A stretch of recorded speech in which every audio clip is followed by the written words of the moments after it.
Ok? Ok?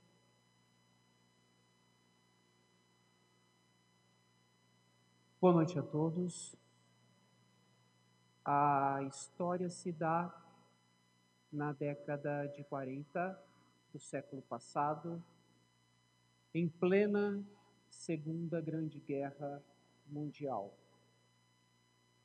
Esse homem foi assolado pela entrada dos soldados em seu lar, e assim como ele, todos aqueles a quem amava foram retirados à força, colocados dentro de um trem, como se fossem gados, e levados para o infame campo de extermínio de Auschwitz.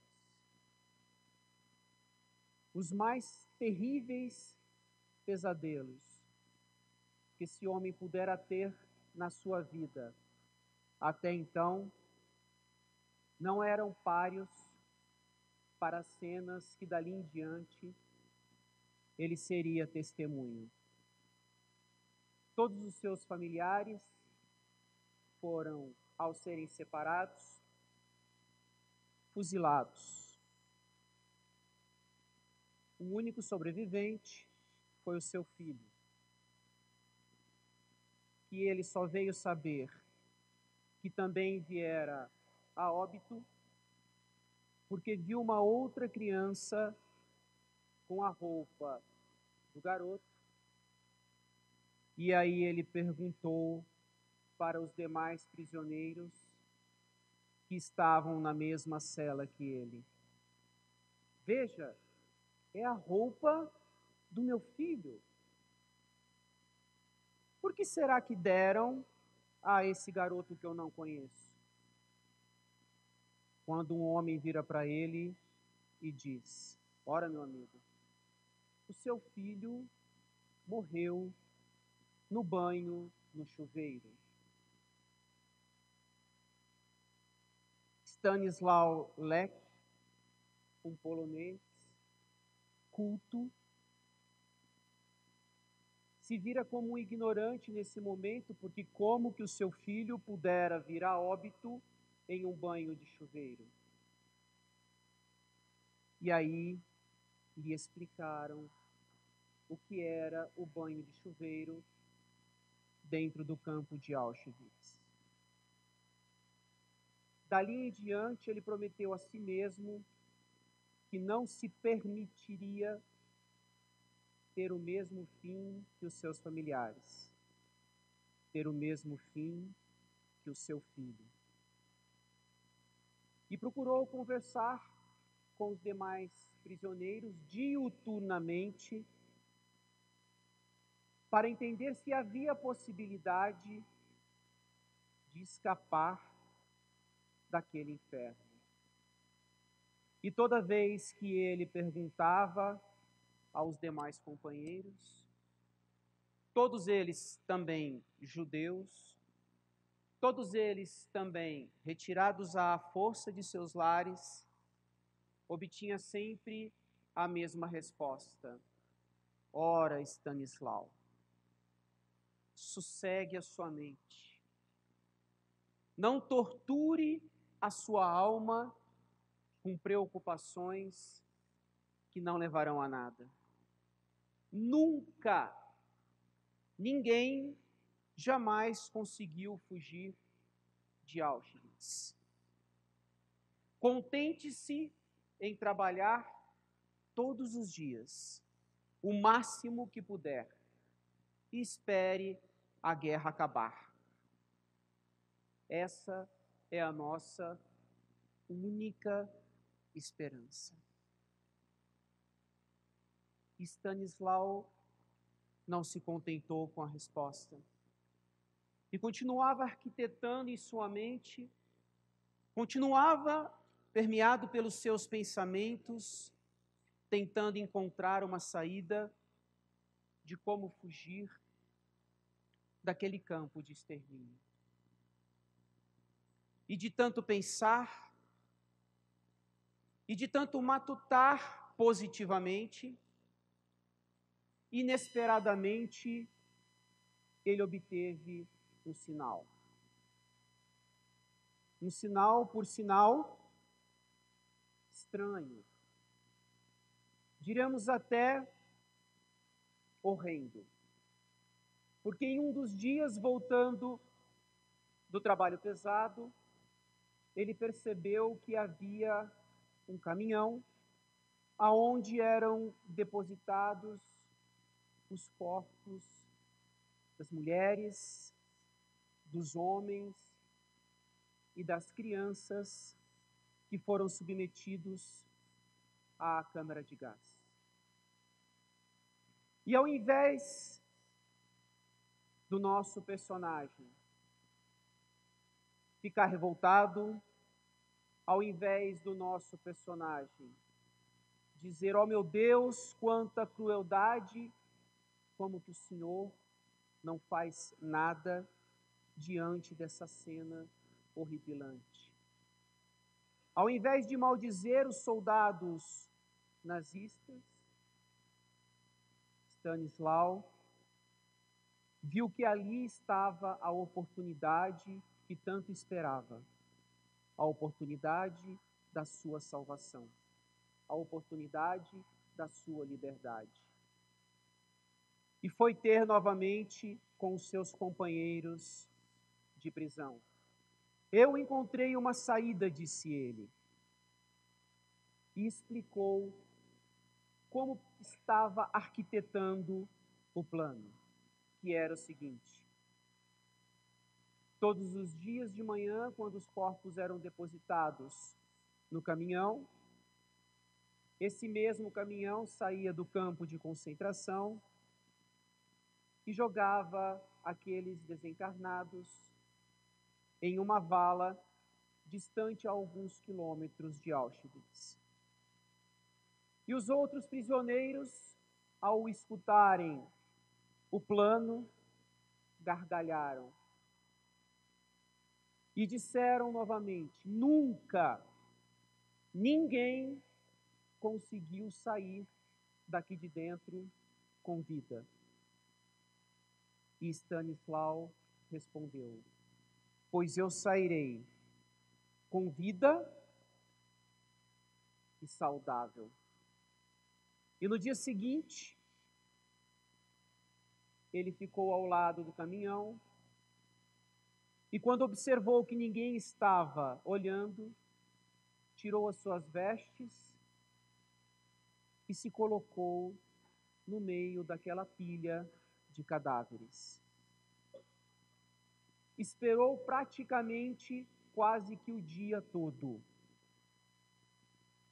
inerte, rogando a Deus para que não fosse percebido como um corpo vivo em meio àquelas dezenas de corpos mortos. O cheiro fétido da carne já impregnava todo o seu ser, mas ele em nenhum momento se depôs do seu plano. E quando sentiu o motor sendo acionado, ele percebeu que realmente a esperança poderia ser concretizada. Quando o caminhão parou, já fora do campo de concentração, e jogou todos os corpos dentro da vala, ele naquele momento quase veio a óbito por conta do peso de todos os cadáveres que foram se sobrepondo uns sobre os outros. E ele não poderia ainda se mexer porque o caminhão estava ali, os soldados alemães ainda estavam ali. Esperou até o anoitecer. E assim que anoiteceu e ele percebeu que já não havia mais ninguém no local, correu por 70 quilômetros sem parar, completamente despido, malnutrido, mas coberto de esperança. Qual a diferença de Stanislau Lech e todos os demais prisioneiros que gargalharam do seu plano.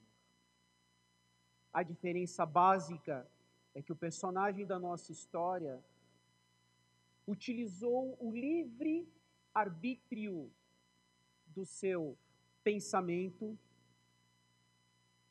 de tal forma que lhe possibilitou enxergar uma luz no final do túnel.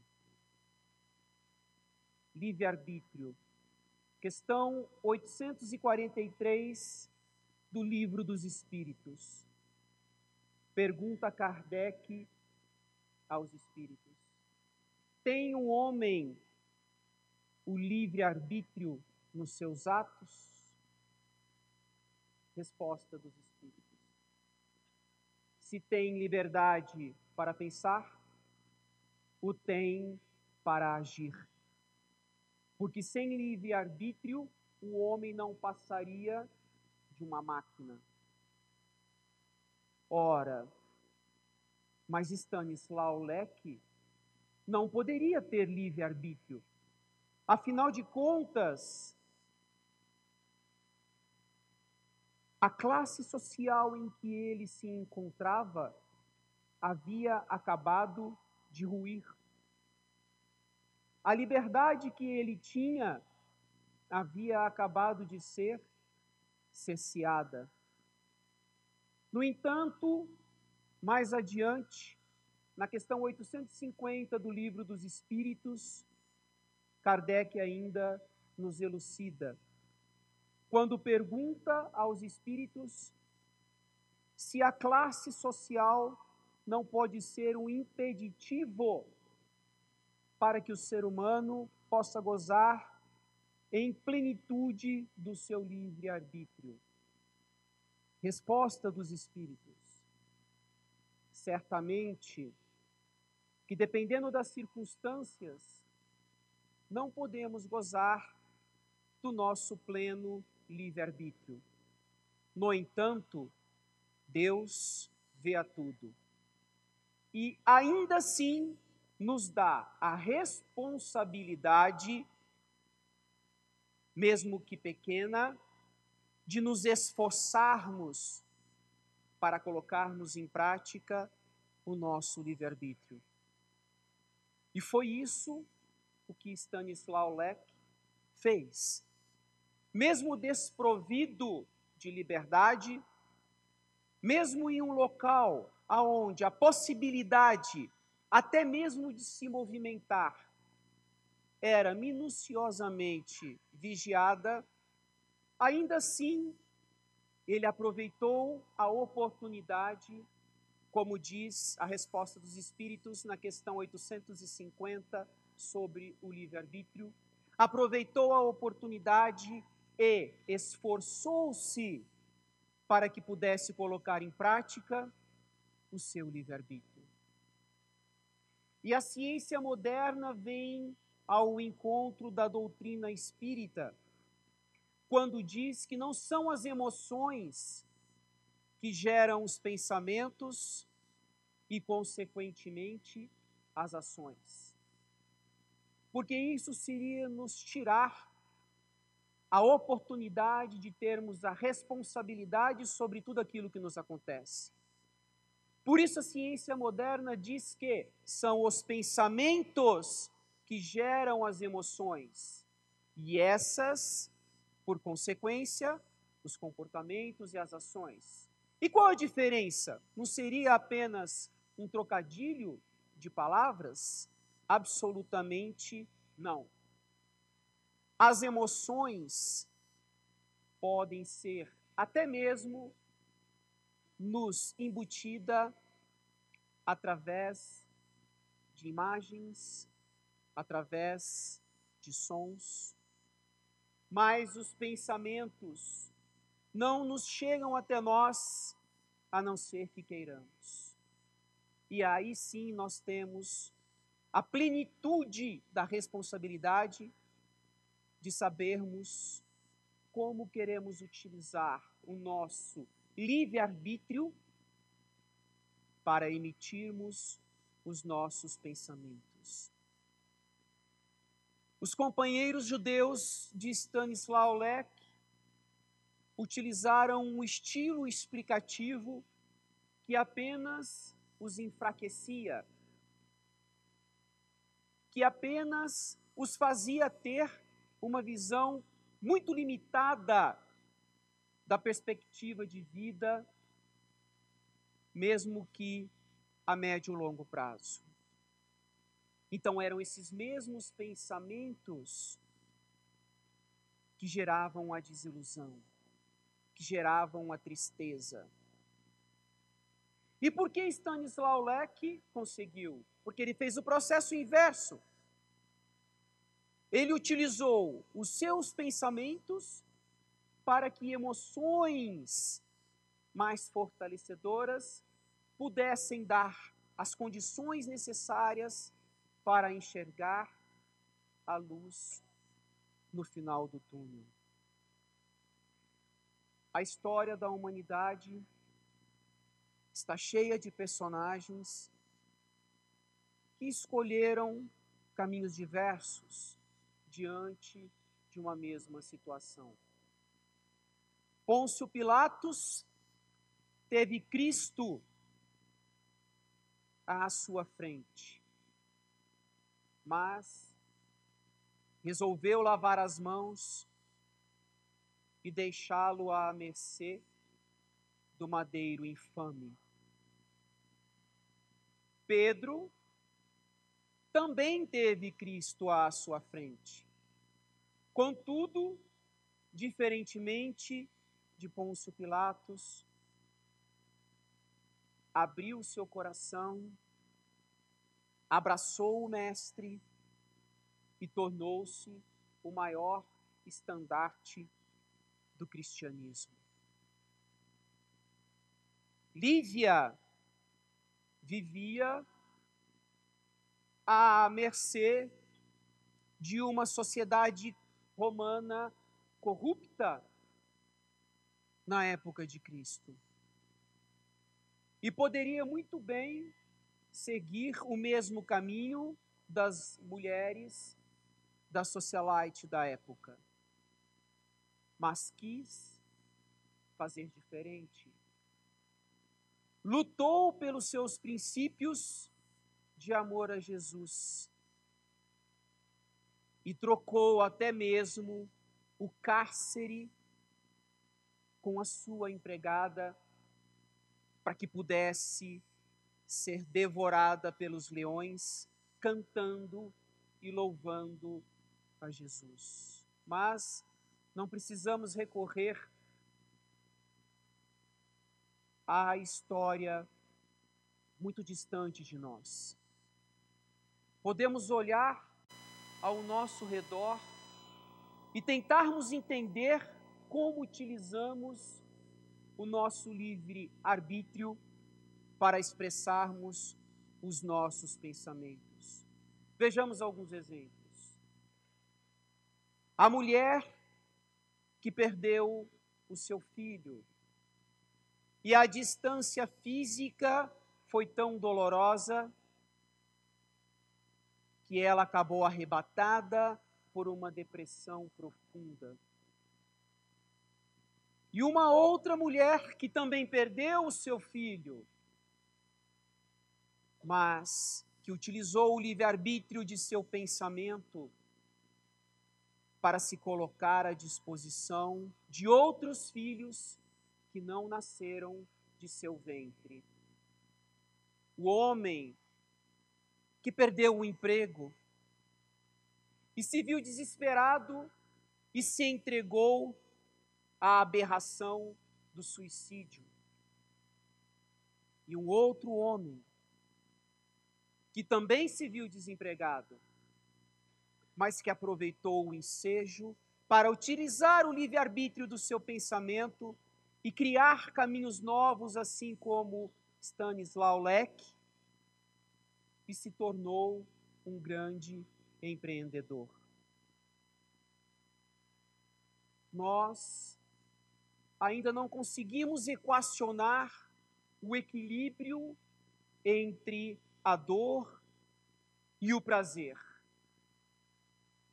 Stanislau Lec nos mostrou que o prazer de saber o que a liberdade poderia lhe trazer fora de Auschwitz foi maior do que a dor de ver os seus familiares fuzilados, o seu filho morto na câmara de gás, vários de seus amigos mortos ao longo do tempo em que ele ficou aprisionado no campo de concentração nazista.